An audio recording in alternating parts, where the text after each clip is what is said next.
আলু বেচো, ছোলা বেচো, ঝিঙে বেচো ৫০ কেটে, ১০০০ টাকায় সোনা।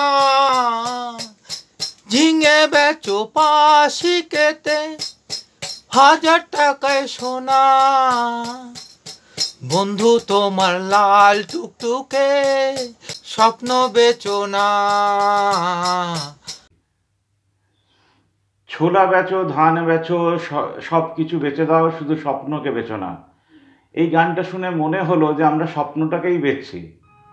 ধান এগুলো তো ঝিঙে টিঙে তো এমনিই বিক্রি হতো, আলাদা কি। তাই তরুণদার পাঠানো জিনিসটা দিয়ে আমি শুরু করলাম। ২০টা সেকেন্ড না ২৫টা সেকেন্ড আপনারা গানটা শুনলেন। শুনে যতটুকু বুঝলেন সেটা হচ্ছে আমরা এখনও নিরক্ষর রয়ে গেলাম, আনএডুকেটেড ক্লাস।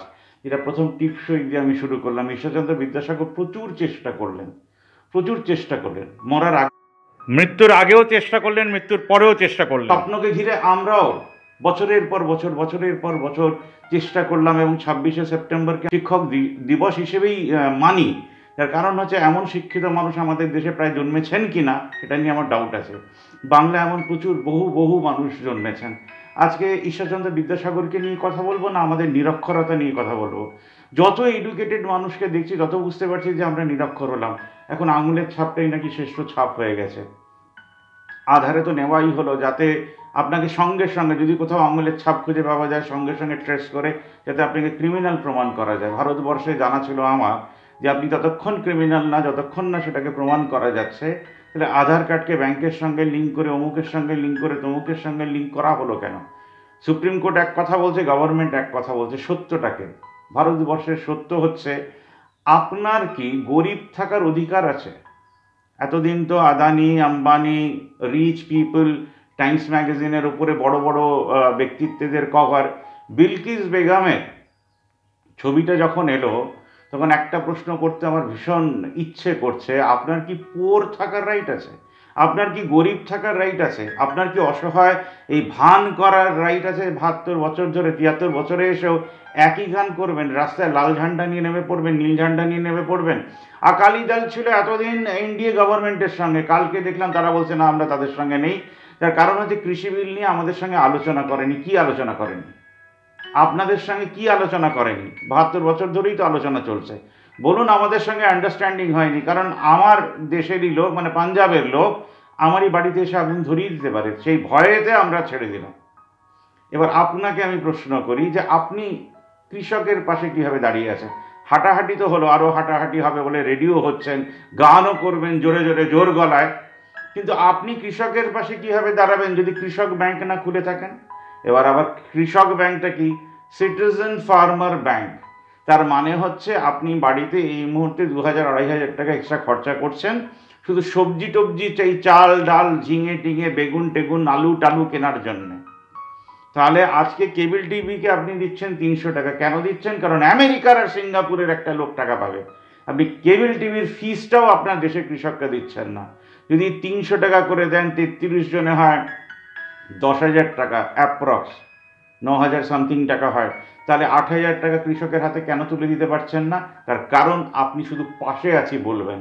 স্টুডেন্টরা যেমন বলে আমরা পাশে আছি, প্রেসিডেন্সি যেমন দেখলাম হাঁটতে হাঁটতে বললাম আমরা পাশে আছি, কিভাবে পাশে আছেন সেটা কেউ বলে না। একমাত্র ভাবনামুখ চ্যানেল সেই প্রশ্ন বারবার করে রোজ আমি একে অন্যকে করতে থাকি যে কীভাবে পাশে আছেন। আদৌ কি পাশে আছেন না গল্পে পাশে আছেন? ১৩০ কোটি নিরক্ষর লোক, আনএডুকেটেড লোক একটা দেশে যদি এডুকেটেড হয় তাহলে কি হওয়ার কথা তাই হচ্ছে। আজকে ভাবুন আকালি দল বলছে পাশে আছি, কংগ্রেস বলছে পাশে আছি, জেডু বলছে পাশে আছি, তৃণমূল বলছে পাশে আছি। কোথায় bank? Citizen farmer bank Punjab কোথায়? সিটিজেন ফার্মার ব্যাংক হরিয়ানা কোথায়? সিটিজেন ফার্মার ব্যাংক বেঙ্গল কোথায়? আমি हरियाणा नाम आगे এই জন্যে বললাম যে शहीद भगत सिंह रेजिमेंट सोनी वर्मा जी ने कहा जो हम नरेश जी आपका यही आइडिया लेकर काम करना चाहते हैं। सिटीजन फार्मर बैंक है क्या? आपको हर महीना जब वेबसाइट बन जाएगा, जैसे SBI हरियाणा है, SBI पंजाब है, SBI हैदराबाद, वैसे सिटीजन फार्मर बैंक पंजाब एक अकाउंट खुलेगा जो सोनी वर्मा जी को कृषक लोग को लेकर, किसान लोग को लेकर आपको ये खोलना पड़ेगा। पहले आप एक ट्रस्ट बना लिए तो ये पंजाब का बैंक जो सिटीजन फार्मर बैंक खुल गया।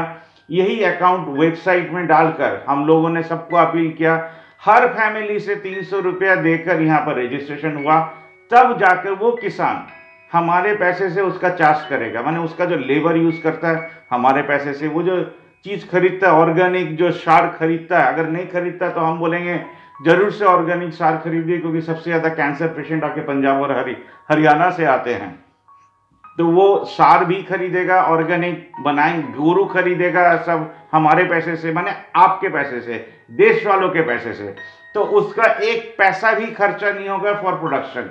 अब जब उसका चीज, उसका फसल जब पैदा हो गया, जब वो बेचने गया, उसका कोई भी कॉस्टिंग नहीं पड़ा, क्योंकि वो जो ट्रांसपोर्ट लेकर जाएगा, जो हम ये 3 दिन से सुन रहे थे सबका बात, देवेंद्र सिंह जी का, आपका एनडीटीवी एंड पुण्य प्रश्न वाजपेयी, जो हमारे मंडी तो है, तो मंडी तक तो 94% पहुंच ही नहीं पाते, इतने गरीब होते कि वो चाहते कि उनके घर में आके कोई खरीद के ले जाए।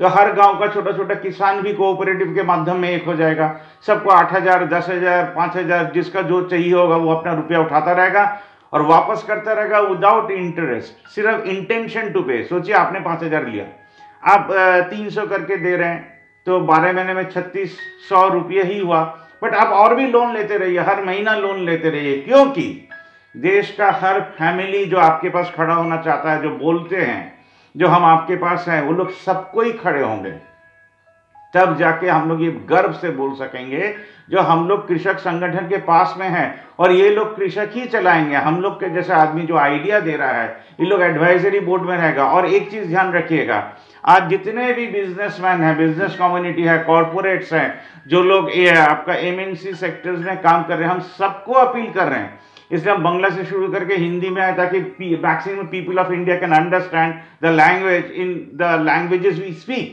So I am mixing Hindi, English, Bengali all together so you understand. If you want to stand beside farmers of India, then we must create and open trust cooperative banks in the name of the state, like Citizen Farmer Bank Punjab, Citizen Farmer Bank Bengal.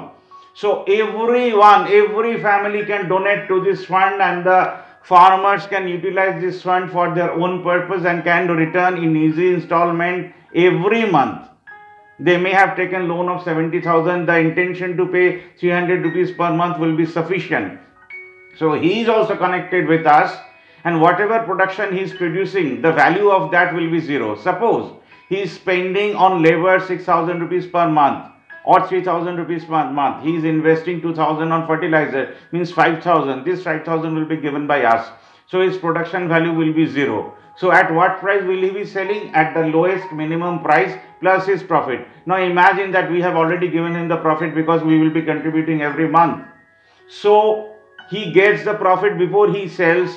He gets the money to produce his product. So his production value is simply zero. So he goes and sell it at 3 or 4 rupees a kg to the mandi. This mandi procure the government consumption, the government spending on krishi will go down. So they will be able to purchase more. Instead of keeping things in FCI go down, they distribute throughout the rationing system at the minimum cost to the people of India. And all the people of India together, we build up banks. I mean, we have 29 states and 9 union territories.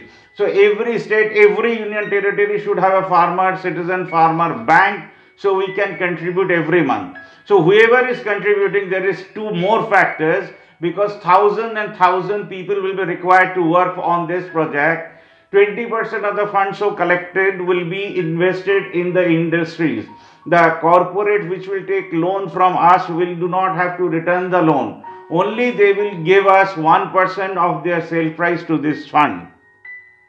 तो आज जो colleges से जो लड़के लोग निकल रहे हैं, जिनके पास ब्रेन है, जिनके पास ब्लूप्रिंट है, जिन लोग सोच सकते हैं, जिन लोग इंटरप्रेनर हैं, उन लोग को पैसा लगेगा ये इंडस्ट्रीज खोलने के लिए, तो उन लोग हम लोग से पैसा लेंगे, जो रिटर्न नहीं करना पड़ेगा। जो चीज वो बनाएंगे उसका 1% हम लोग को हर महीना इस फंड में देना है।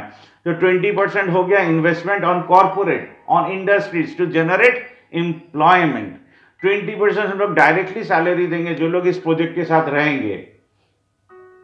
आप सोच सकते हैं लाखों लाखों आदमी को नौकरी मिल जाएगा सिर्फ 4 संडे काम करने के लिए कि आपको निकलना है, घर घर जाना है, आपको लीफलेट देना है, उनके साथ शेयर करना है। मेरा जो यूट्यूब अभी जो हम लिंक बोल रहे हैं इसका जो नंबर पड़ेगा 815 भावनामुख 815, इसको आपको शेयर करना है उन लोगों के साथ ताकि वो लोग घर बैठ के देख सके। जो देश का सबसे बड़ा प्रॉब्लम वो लोग घर में बैठ के सॉल्व कर रहे हैं। आप भी सोचिएगा जो हम आपको न्यूज़पेपर क्यों डिस्प्ले कर रहे हैं, हर पार्टी ऑफिस, हर यूनियन ऑफिस, हर स्कूल, हर कॉलेज, हर ट्रेड यूनियन के घर में ऐसा न्यूज़पेपर जमा पड़ना चाहिए महीने में एक दिन। इसको बेचकर जो फंड बन रहा है उसी को हम लोग सोशल फंड ऑफ इंडिया बोल रहे हैं। अब हम एक मजेदार चीज में आते जो हम लास्ट 8 महीना से ट्राई कर रहे थे। हमारे देश में जात लेकर हम लोग बहुत गर्व से बोलते हैं कि हम इस जात में बिलोंग करते हैं, हमने वो जात में बिलोंग करते हैं। आपने सुना क्या जो किसी ब्राह्मण ने किसी ब्राह्मण को हेल्प किया? आपने सुना क्या किसी दलित ने किसी दलित को हेल्प किया? जब 8 करोड़ आदमी पैदल जा रहे थे उसमें तो शायद 90% हिंदूज थे। आपने सुना क्या कोई भी हिंदू संगठन इंडिया का रास्ते के ऊपर टेबल लगाकर खाना बनाकर उन लोग को खिला रहा है? आपने सुना क्या किसी ने बस के लिए इतना पैसा उठाया कि उनको बस दिया गया? आपने सुना क्या जो उन लोगों के लिए हेलीकॉप्टर यूज किया गया? आपने सुना क्या कि उनके लिए एसी बस यूज किया गया?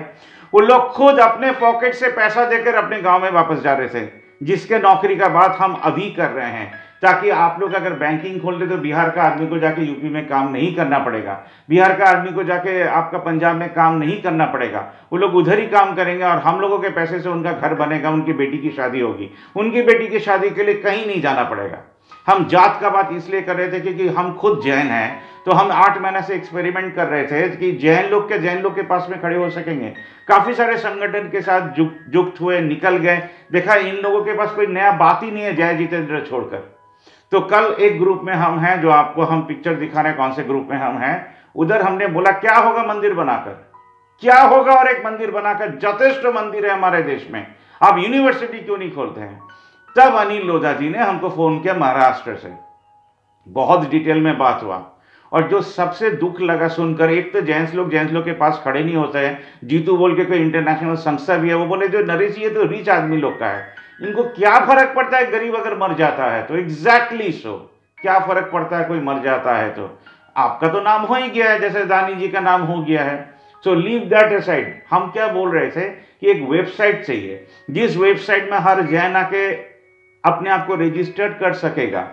सोचिए 28 लाख जैन लोग का अगर फैमिली है। और एक बात इस इन द मीन टाइम बता दे वेबसाइट समझाने के पहले, कि अनिल जी जो बोल रहे थे कि वो काफी जगह घूमने गए, जाकर देखा काफी सारे जैन मुस्लिम बन गए हैं, काफी सारे जैन जैनिज्म को ही छोड़ दिया, इतना हालत बुरा है कि वो और किसी से हेल्प ले रहे हैं। और मुस्लिम लोग का तो और एक ग्रेट चीज है जकात, गरीब से गरीब आदमी भी जकात देता है, वो पैसा देता है जाके मस्जिद में ताकि वो दूसरे मुस्लिम भाई को हेल्प कर सके। जैन लोग का तो इतना बड़ा ट्रेडिशन है नॉन वायलेंस का। जब वायलेंस हो रहा था देश में, जैन लोग कहाँ थे? कहीं नहीं थे। अब आते हैं वेबसाइट में, लोधा जी ने ऑलरेडी 4,500 लॉयर को, एडवोकेट लोग को लेकर आपका महाराष्ट्र में ये एक प्लेटफॉर्म बनाया है। हम बोल रहे थे आप लोग का सबसे पहले एक वेबसाइट बनाइए, जिस वेबसाइट में हर जैन जाके रजिस्टर्ड कर सकेगा, मंथली डोनेशन दे सकेगा, तब जाके हम लोग, और उधर ही वेबसाइट में एक जगह बना होगा where you can appeal for help. Suppose करिए आपका अच्छा बिजनेस अभी ठप पड़ा है बीजेपी के लिए, हमारे देश के ग्रेट पीएम के लिए, तो अभी आपको अगर हम हेल्प नहीं कर सके तो कब हेल्प कीजिएंगे? हम मेरा खुद का भी बात बोल रहे हैं, हम ऐसा नहीं जो हम खाली रिपोर्टिंग बना रहे हैं। आप मेरे पास अगर अभी नहीं खड़ी होइएगा तो कब खड़े होइएगा? जेंट्स लोग का एक ऑनलाइन चैनल क्यों नहीं है जो प्रॉब्लम लेकर बात करता हो? आज एजुकेटेड जेंट्स इंग्लिश में बात करता है, उसके लिए कोई इंग्लिश न्यूज़पेपर भी नहीं है, उसके लिए कोई इंग्लिश चैनल नहीं है। सुबह से रात आप लोग ज्ञान दिए जा रहे हैं और भक्ति गीत सुनाए जा रहे हैं, उससे क्या होने वाला है?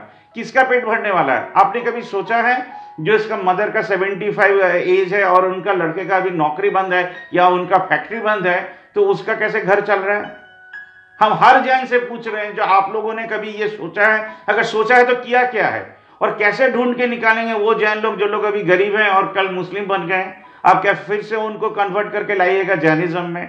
इससे अच्छा ये नहीं होता कि हम लोग ही एक कॉर्पस फंड बनाए ताकि कोई भी अपील करे उसको हेल्प कर सके, ताकि जब ठीक टाइम आएगा वो पैसा भी वापस कर सकेगा, उसके लिए इंडस्ट्री भी खोल सकेंगे और ऑल ओवर इंडिया को हम लोग ज्वाइन करा के इंडियन बन सकेंगे।